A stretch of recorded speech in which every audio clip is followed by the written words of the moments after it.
In honor of International Women's Day, the Israel Philharmonic would like to share with you the untold story of 7 extraordinary women who in 1936 left everything behind to join the Palestine Symphony, later to become the world-renowned Israel Philharmonic.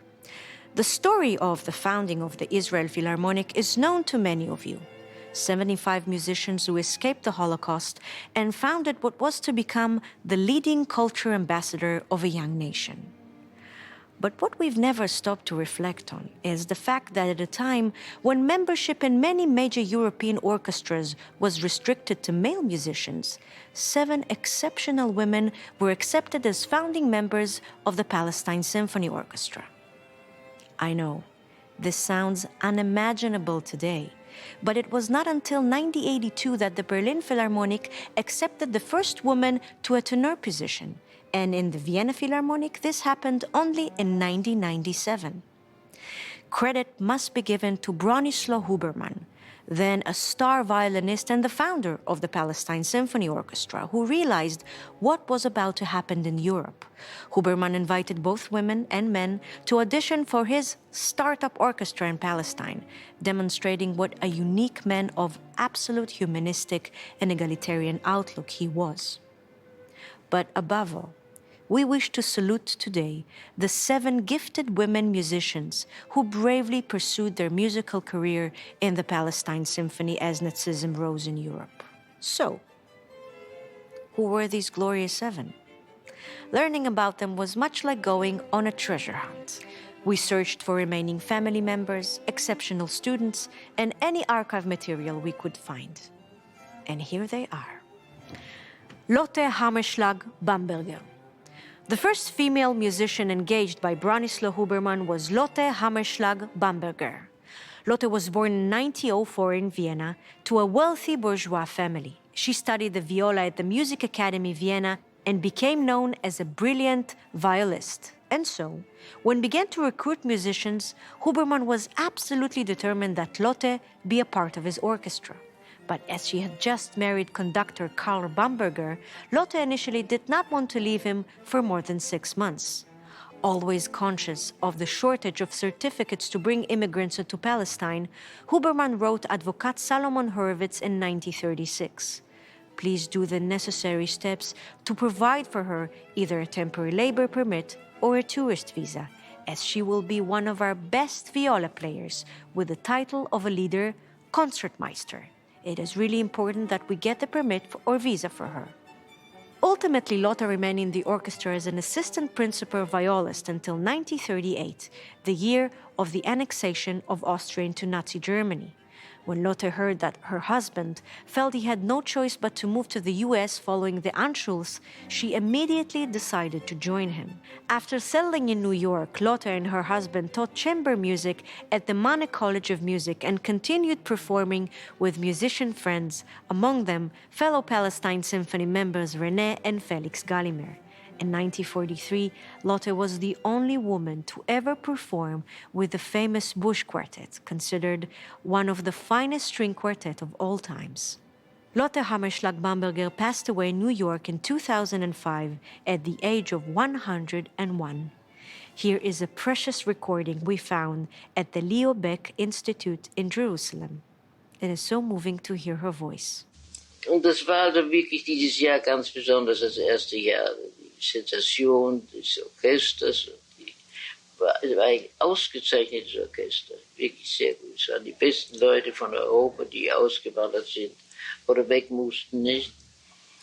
Und ich wurde als Assistant First Viola engagiert, am ersten Pult das zweite. Und habe das also genossen, in vollen Zügen, nicht? Das war eine große Angelegenheit für mich. Furchtbar nette Kollegen, wir haben eine, wie man sagt, eine Grand Time. Raya Berson Cohen. Born in 1916 in Romania, 20 years old violinist Raya Berson joined the Palestine Symphony Orchestra in 1936. She was a beloved member of the orchestra for a decade, but had to leave Palestine for a medical treatment in Switzerland after suffering from tuberculosis. She was extremely sick, and there was no choice but to remove one of her lungs, a complicated procedure which required her to stay in a sanatorium for months.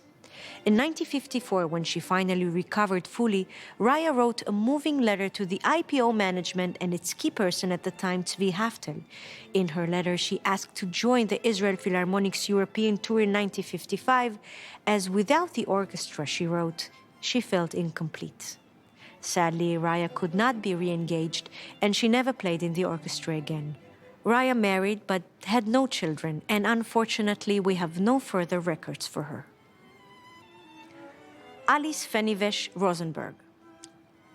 Alice's story is somewhat different. Born in 1912 in Budapest, Alice and her brother Laurent studied at the Liszt Music Academy there, where they both suffered from anti-Semitism. It was Alice's brother who in 1936 auditioned for Branislaw Huberman and was immediately accepted.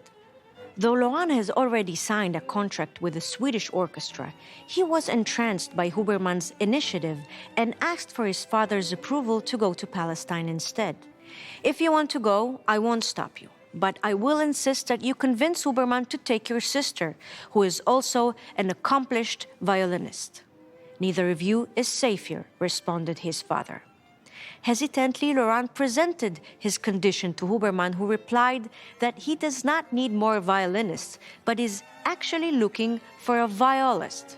Though Alice had never played the viola in her life, she rose to the challenge and mastered a new instrument in just a few weeks before going to Palestine. How amazing! Alice and Laurent formed, together with Odon Partosh and Talma Yalin, the Fenivesh String Quartet, later known as the Israeli String Quartet. In 1951, Alice left Israel for Geneva, but she returned several years later. She was one of Israel's leading violin and viola teachers and among the founders of Israeli Conservatory and Music Academy. Among her students was the world-renowned Israeli violinist Miriam Fried, a longtime professor of violin at the Jacob School of Music at Indiana University. I remember countless stories that she told me about travels with the Philharmonic. You know, those were, I think, highlights at that time. You know, certainly when they came to Palestine, you know, it was very exciting to travel to the United States, I remember, you know, and there were a lot of stories of exciting meetings with musicians and with personalities in the States. And I saw many, many photographs as well. And I think that that was a very, very important part of her life. By the time I studied with her, she no longer was in the orchestra. She still played in the quartet, and it was made up of 3 members of the orchestra. She really was a force in musical life in Israel, and I'm very grateful to have known her. Dora Loeb. Violist Dora Loeb was born in 1905 in Germany. She studied at the Conservatory Cologne and was a member of the Hermann Abendroth Chamber Orchestra until she lost her post due to anti-Semitism. At the recommendation of Maestro William Steinberg, Dora auditioned for Huberman, who immediately invited her to join the Palestine Symphony Orchestra. Dora hesitated to leave her large and wonderful family, but was ultimately won over by Huberman's words and the tearful support of her family, who warned her that this may be her last chance to escape Germany.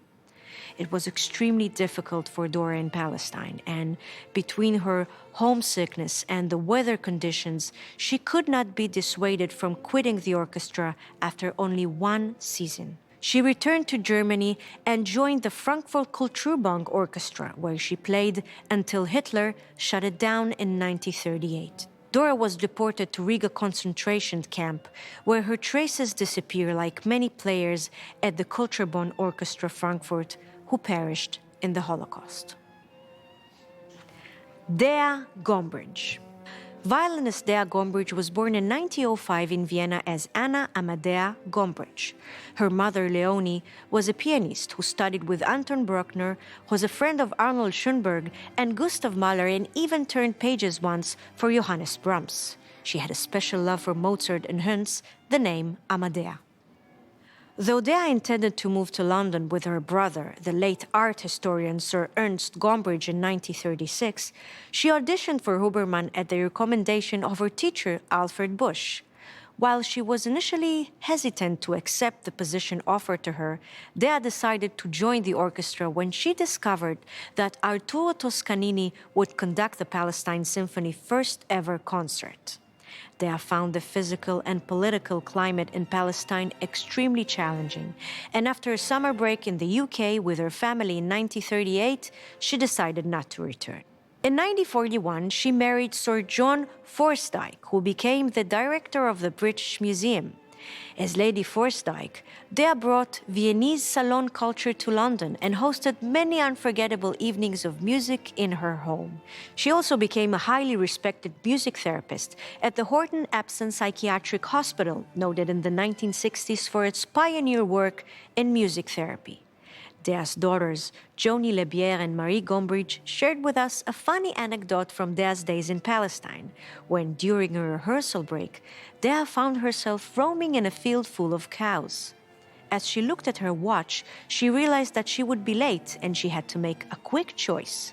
Is she more afraid of the cows that would chase her if she ran, or of Toscanini if she's late? Toscanini won, and Dea ran. Shulamit Zilber Chayes. Shulamit Zilber's family came to Palestine in 1907 and lived in Achuzat Bait, known today as Tel Aviv. In 1917, when the Ottoman authorities expelled many Jews from Tel Aviv, the Zilber family made a new home for themselves in Egypt. Shulamit and her brother Ben Ami, both violinists, were accepted by Huberman to the Palestine Symphony in 1936. Nonetheless, in 1938, quite a few members of the Palestine Symphony, including Shulamit, left in what Huberman referred to as the Exodus. It was at this time that it was unclear if the orchestra would continue to exist. The frightening developments in Europe made fundraising extremely difficult for Huberman, and the financial situation of the orchestra continuously got worse. Consequently, Shulamit, who desperately felt the need for security, moved to the United States. She returned to Israel many years later, where she passed away with her brother Ben Ami by her side. Ben Ami remained with the Israel Philharmonic for many years and was married to Bracha Tzfira, an iconic figure in the world of Israeli song. Their son, Shulamit's nephew, is the famous singer Ariel Zilber, who fondly described his aunt to us. René Galimer. Born in 1908 in Vienna, René's musical career began as a violist in the famous Galimer Quartet, which she founded in 1927 with her two sisters and brother.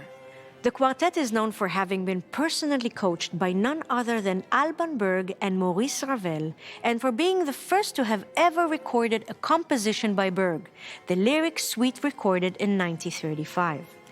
In September 1936, shortly after he was accepted to the Vienna Philharmonic Orchestra, René's brother Felix was dismissed as a result of anti-Semitic policies.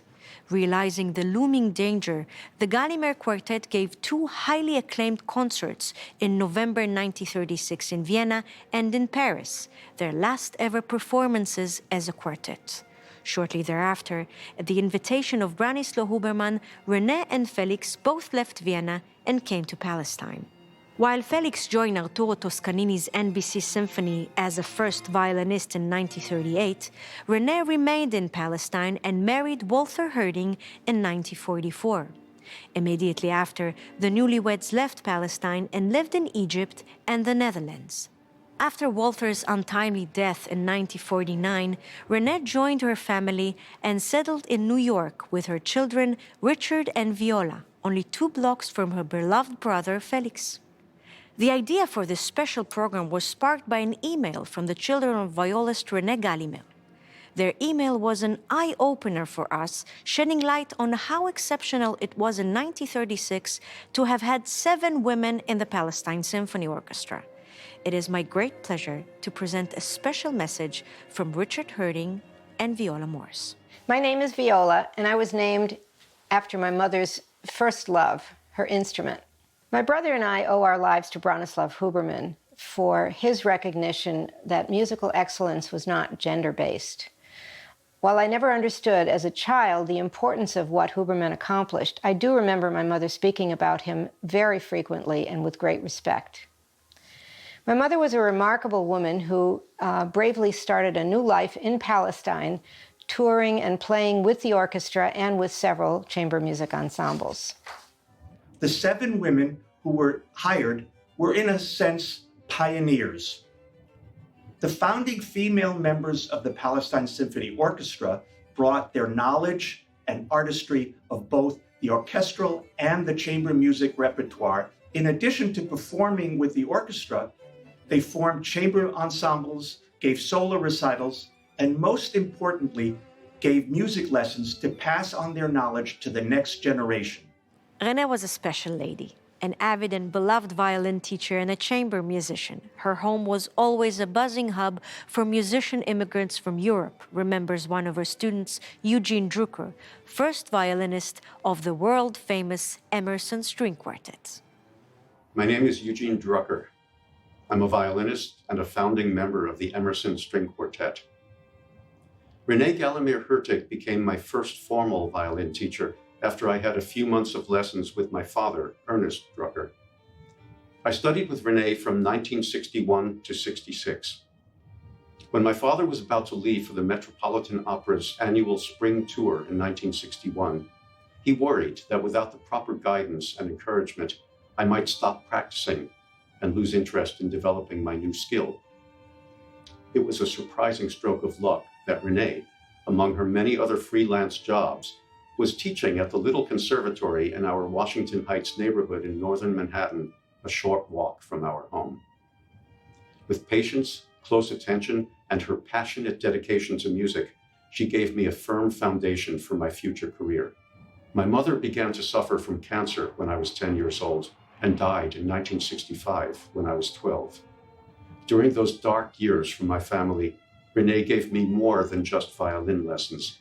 She gave me a strong sense of being nurtured, cared for, not only as a budding violinist, but also as a young boy who was groping his way through a disorienting and destabilizing personal crisis. Hers was not an easy life. It was marked by persecution, multiple emigrations, and once she had moved to the United States, the necessity of working long, hard hours in situations where she did not always get the recognition she deserved.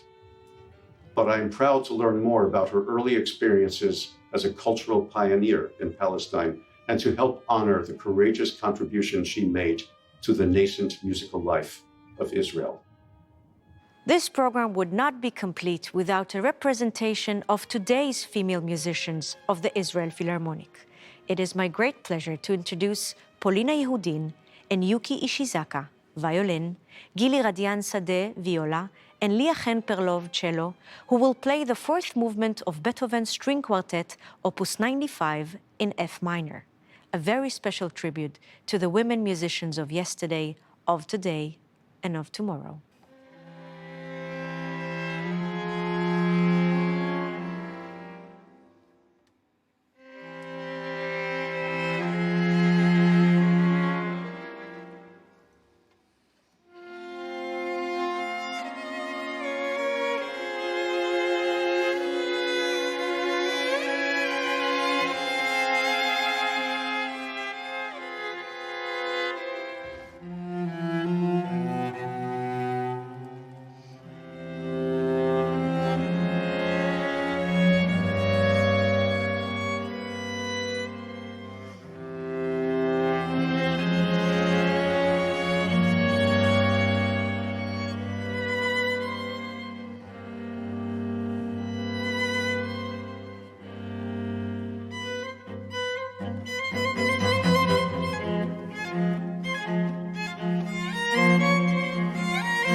Thank you so much for saluting with us 7 glorious women, Lotte, Raya, Alice, Dora, Dea, Shulamit, and Renee.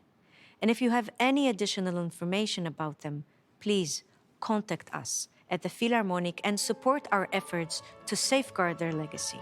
If you wish to make a donation, please do so now. Donations from this program will support the Israel Philharmonic's special project of musical story hours in shelters for battered women. Thank you for being with us, and happy Women's Day to the world.